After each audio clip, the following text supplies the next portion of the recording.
बिहार में कांग्रेस जिस तरह से कन्हैया कुमार को आगे करके अभी से आरजेडी पर दबाव वाला पॉलिटिक्स जो शुरू कर दी है, जिसको लेकर के अभी बिहार में काफ़ी चर्चा भी हो रहा है, तो वहीं कन्हैया कुमार को क्यों आगे किया गया है बिहार में, आपको वीडियो में भी बताएंगे। वीडियो को अंत तक देखिएगा तभी समझ पाएंगे। नमस्कार, मेरा नाम विश्वजीत कुमार और आप देख रहे हैं वाक फॉर इंडिया न्यूज़। जिस तरह से खबर आ रही है कि बिहार से इसी साल बिहार विधानसभा का चुनाव होने वाला है और इस साल का अंत में अक्टूबर या नवंबर में बिहार विधानसभा का चुनाव होगा, तो वहीं खबर जिस तरह से आ रहा है कि बिहार विधानसभा का चुनाव से पहले ही जो कांग्रेस पार्टी है वो प्रेशर वाला पॉलिटिक्स करना शुरू कर चुकी है आरजेडी पे। क्योंकि पिछला विधानसभा जो हुआ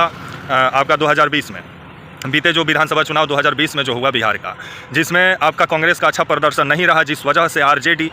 सरकार बनाने से चूक गई बिहार में और नीतीश कुमार और आपका जो है बीजेपी वो गठबंधन में सरकार बना ली। तो वहीं खबर जिस तरह से आ रहा है कि कन्हैया कुमार, जो कि आपका जेएनयू से पढ़े हुए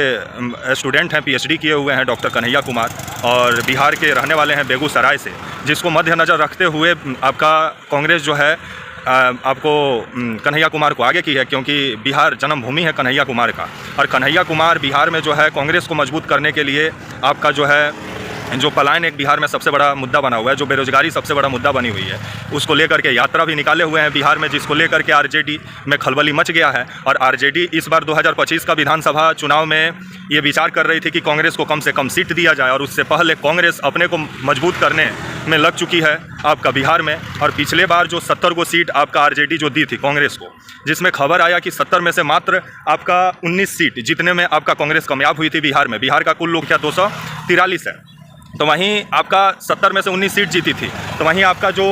तेजस्वी यादव का जो आरजेडी था वो आपका 144 सीटों पे चुनाव लड़ी थी बिहार में और मात्र आपका 75 सीट जीती थी, जिसको लेकर के उस समय भी ये चर्चा काफ़ी तेज़ था कि अगर ज़्यादा से ज़्यादा सीट पर अगर आरजेडी चुनाव लड़ी रहती तो आरजेडी आज सरकार बना लेती 2020 में ही बिहार में। लेकिन आपका 70 को सीट जो कांग्रेस को दी, जिस वजह से बिहार में सरकार बनाने से चूक गई, जिसके बाद से इस बार 2025 का विधानसभा चुनाव में कांग्रेस को कम सीट देने पर आरजेडी विचार कर रही है। और अभी जिस तरह से कन्हैया कुमार एक्टिव हुए हैं बिहार में कांग्रेस को मजबूत करने के लिए, जिसको लेकर के आपका जो आरजेडी वो निशाना भी साध रही है। तो वहीं आने वाले समय में देखा जाए कि गठबंधन